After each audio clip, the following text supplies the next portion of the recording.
Fiera a Padova il pre-congresso federale del Carroccio. Matteo Salvini detta l'agenda, serra i ranghi contro le polemiche interne, conferma Vannacci, valore aggiunto, Zaia il blocco del terzo mandato e dare degli idioti ai cittadini.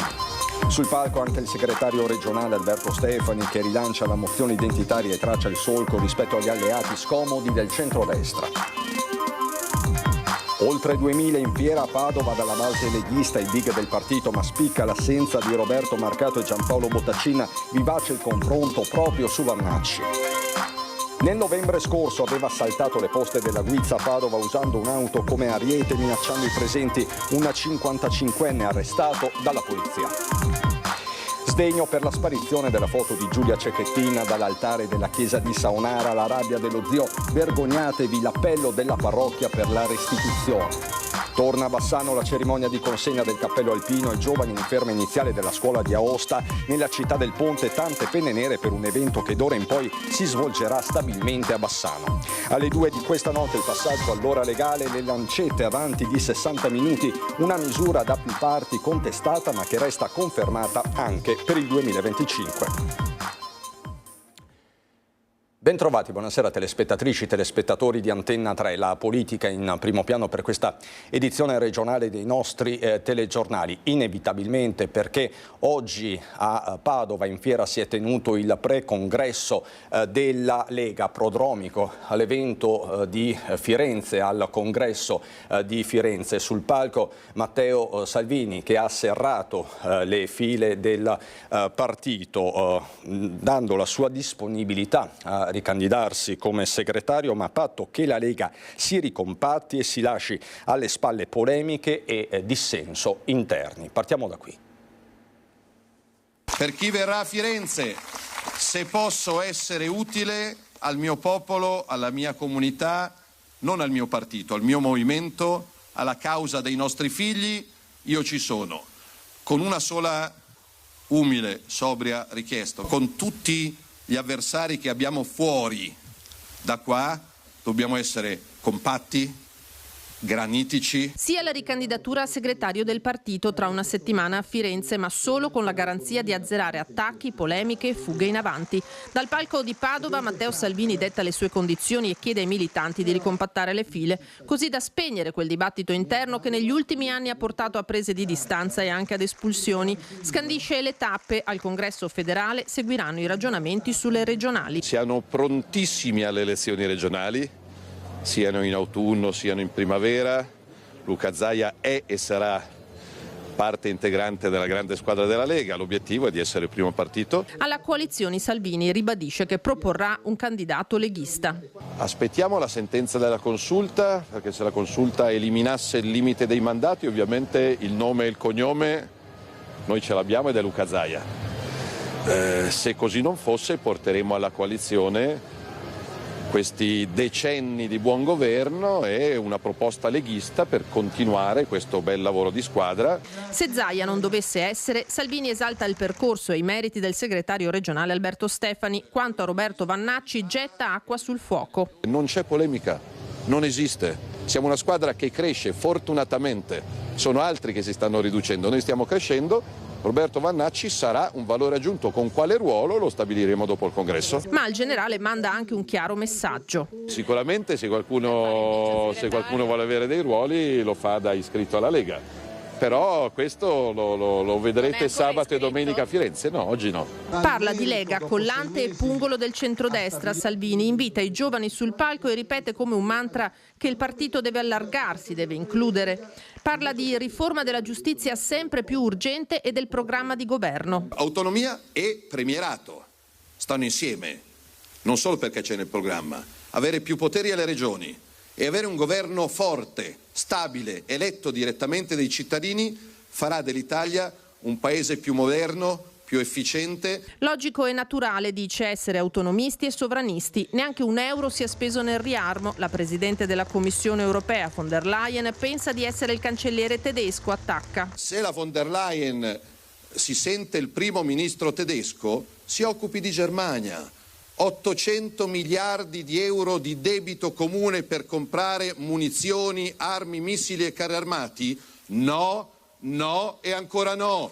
Il piano von der Leyen è morto, è finito, è cancellato. Il nostro problema, l'emergenza, sono i carri armati sovietici a est? No, io penso che la nostra emergenza sia l'invasione islamica dai confini a sud. Sul tema dazi, il governo tratti direttamente con la Casa Bianca, conclude, senza la mediazione europea. Trump amico e alleato, col suo vice Vance invitato a Cortina per i Giochi 2026. L'altro protagonista di giornata, Luca Zaia, ovviamente che su Vannacci per esempio è stato tranchant. Per me Vannacci al momento attuale è una persona che non ha la tessera da Lega e quindi è di un altro partito o di un'altra fazione, e qui c'è una riunione di leghisti e quindi parliamo di Lega. Mantiene le distanze dal generale Vannacci e da quello che potrebbe in prospettiva rappresentare il presidente del Veneto Luca Zaia, che sul tema interpreta quello che è il sentimento di buona parte dei militanti. In fiera a Padova sale sul palco per un dialogo che tocca Olimpiadi, autonomia e necessariamente elezioni regionali. Il 9 aprile la Corte Costituzionale si esprimerà sul ricorso del governo contro la legge della Campania che consente il terzo mandato e Zaia alza i toni. A me può andare bene qualsiasi ragionamento, ma è inaccettabile, e questo lo dirò fino alla fine, è inaccettabile che si dica che esiste blocco di mandati per un governatore perché si crea un centro di potere. È come dare degli idioti ai cittadini.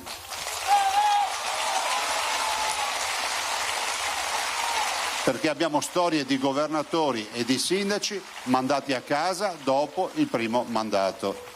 Quindi non si dia degli idioti ai cittadini. Di che per far star casa a qualcuno, come nel mio caso, devi fare in modo di non candidarlo più. Se la consulta metterà la parola fine al dibattito sul terzo mandato e Zaia, come garantisce Salvini, alle regionali sarà comunque della partita, andrà definito come farlo scendere in campo e su questo lui ancora non si sbilancia. Io sono a disposizione del partito come sempre e immagino che il riferimento fosse il fatto di fare il capolista in tutte le province, ma questa è una cosa che discuteremo nel momento in cui ci sarà la necessità di discuterla. Autonomia e identità del Veneto e del partito. Per salvarsi l'Italia deve decentralizzare, efficientare e consentire le riforme necessarie a territori che viaggiano a velocità completamente diverse. Uscire dalla comfort zone e rivedere dal punto di vista la ristrutturazione di questo paese con l'autonomia è assolutamente la via maestra, è la via che ci permette di abbattere anche le diseguaglianze.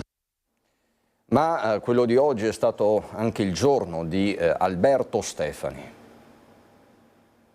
Noi abbiamo semplicemente bisogno di ascoltare noi stessi, di ascoltare la nostra identità, di ascoltare quello che abbiamo dentro, perché siamo l'unico partito identitario esistente e dentro di noi troveremo le energie ancora una volta per vincere le sfide che abbiamo davanti. Futuro e identità. Si gioca tutto sulla mozione che sarà discussa al Congresso federale di Firenze la prossima settimana. Alberto Stefani, segretario della Lega Veneta, gran cerimoniere dell'ultimo evento pre-congressuale in fiera a Padova.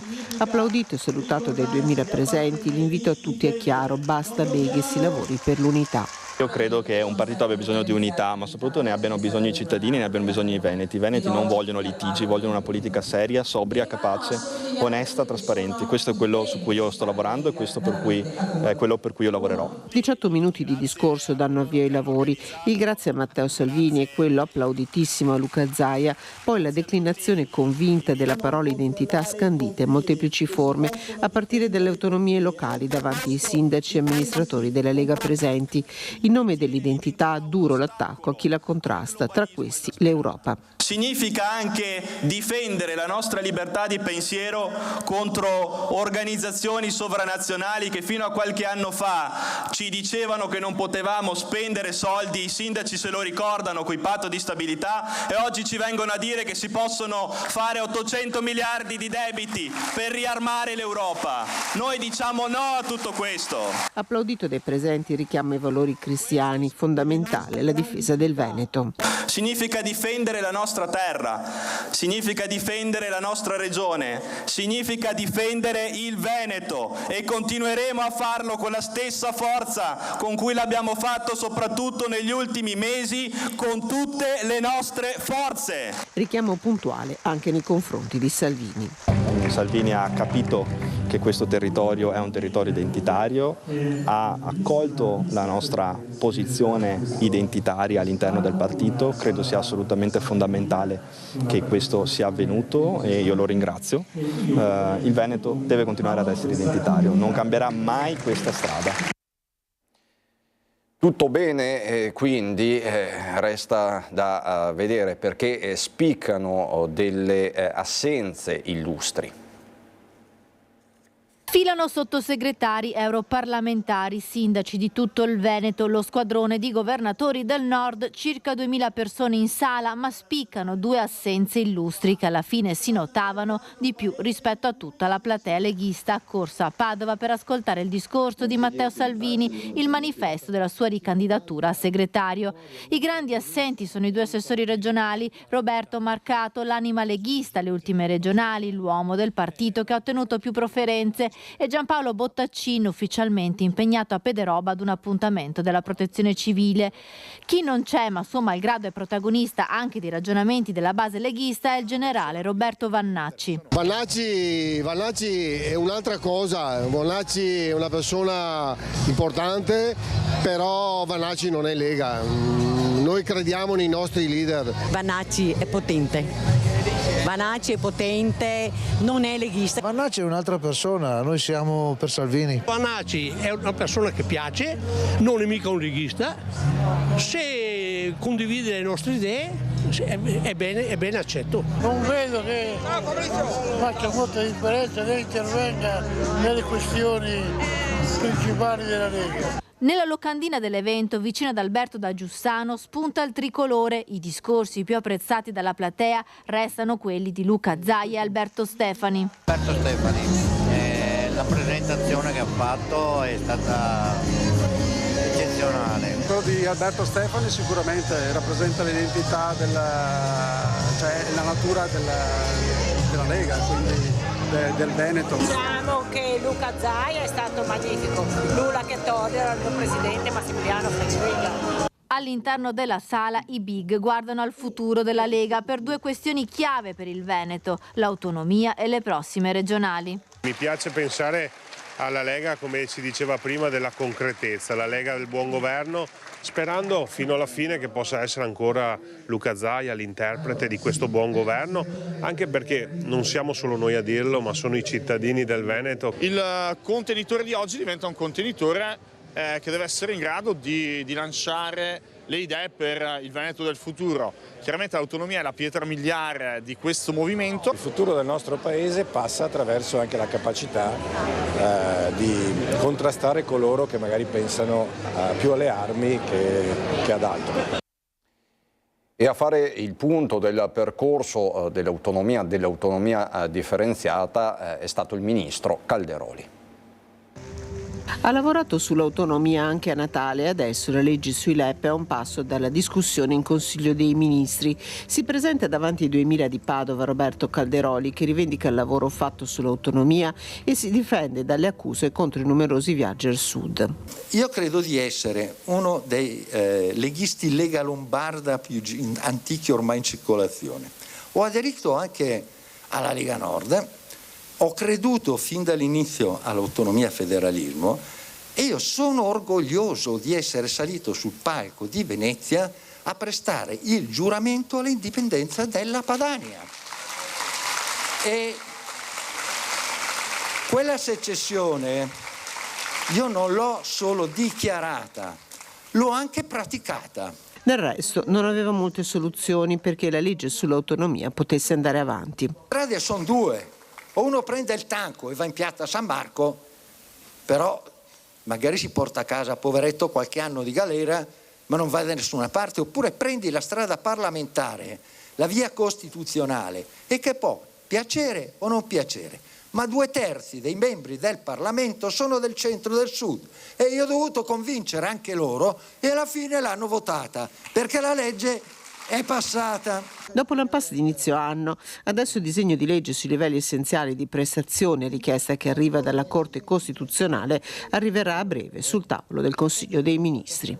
Rispetto a 15 giorni fa, quando mi ero un po' arrabbiato in Consiglio dei Ministri per una scarsa attenzione dei colleghi da 19 ministri che non avevano ancora risposto, siamo arrivati a 15 e penso settimana prossima di concludere tutte le loro indicazioni e quindi in tempi brevi potrà andare in Consiglio dei Ministri. Restiamo a Padova, ma per la cronaca la polizia ha arrestato un uomo di 55 anni responsabile di un violento assalto alle poste della Guizza.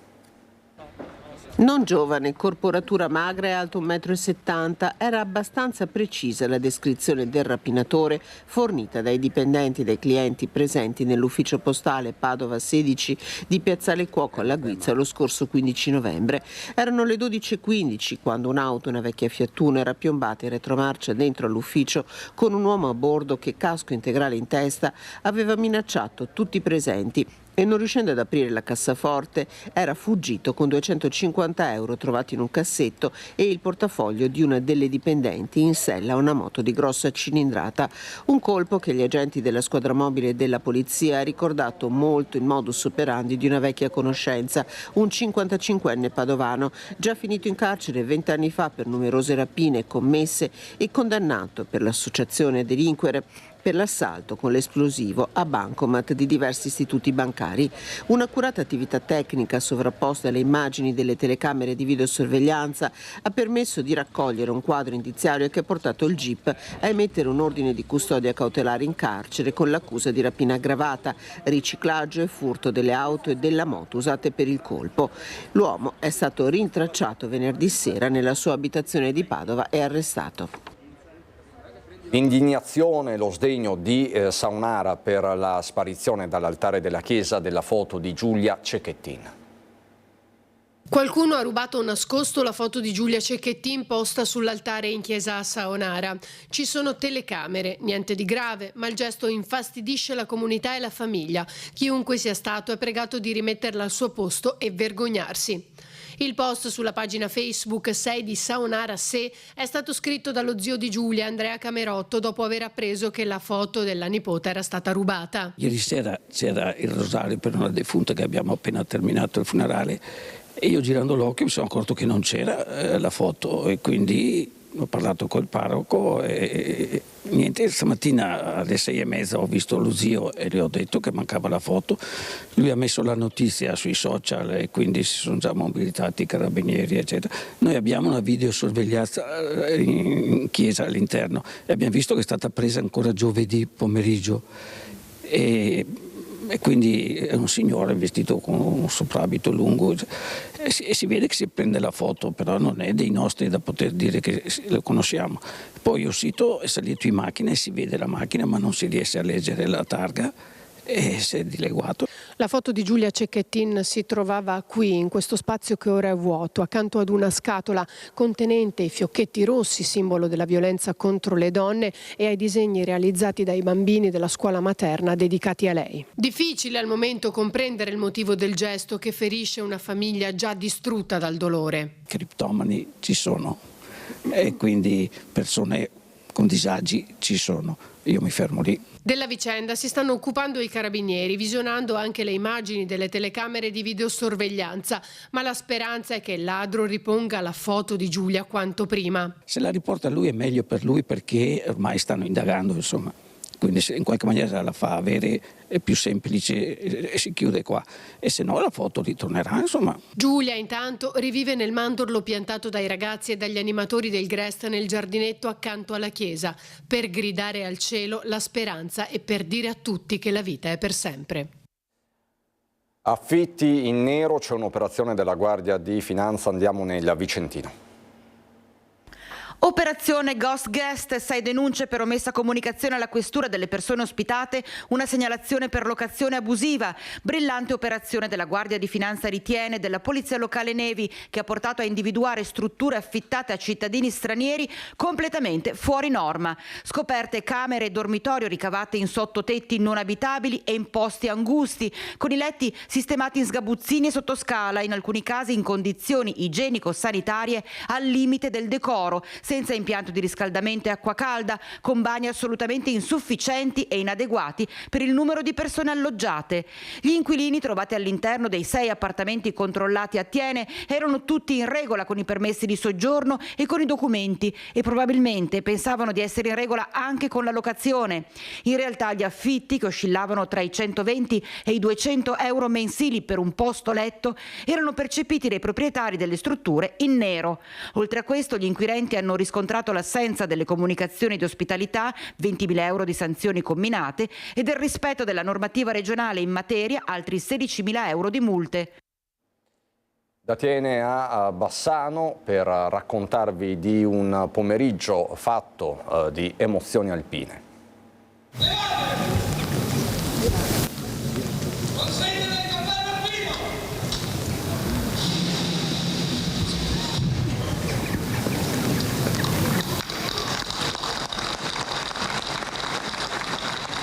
Con visibile emozione sia dei vecchi che dei cadetti si è tenuta la consegna del cappello alpino ai 103 giovani della Scuola Militare Alpina di Aosta.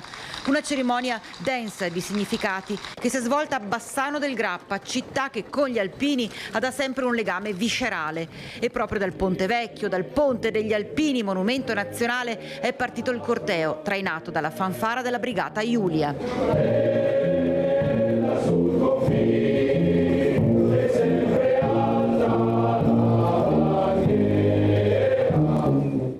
Teatro della suggestiva cerimonia è Piazza Garibaldi, il cuore della città che ha ospitato i 103 soldati e soldatesse del corso Pasubio III. E cari ragazzi, vi dico una cosa, anche se non ce l'avete scritto nella vostra carta d'identità, siete e sarete sempre cittadini di Bassano del Grappa. Viva gli alpini, viva Bassano e viva l'Italia.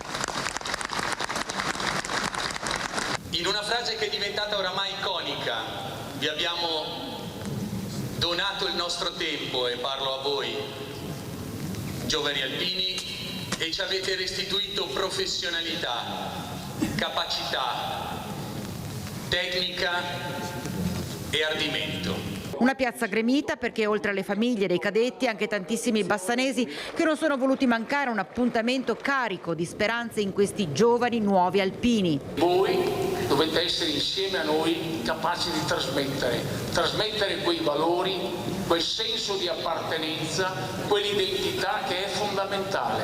È toccante la preghiera dell'alpino accompagnata dal Signore delle Cime, recitata davanti ai giovani soldati e soldatesse sull'attenti, pronti ad affrontare nuove sfide, ad accogliere quell'eredità alpina che da sempre contraddistingue la nostra gente. Benedici e proteggi i nostri reggimenti, battaglioni, gruppi, compagnie e batterie. Così sia.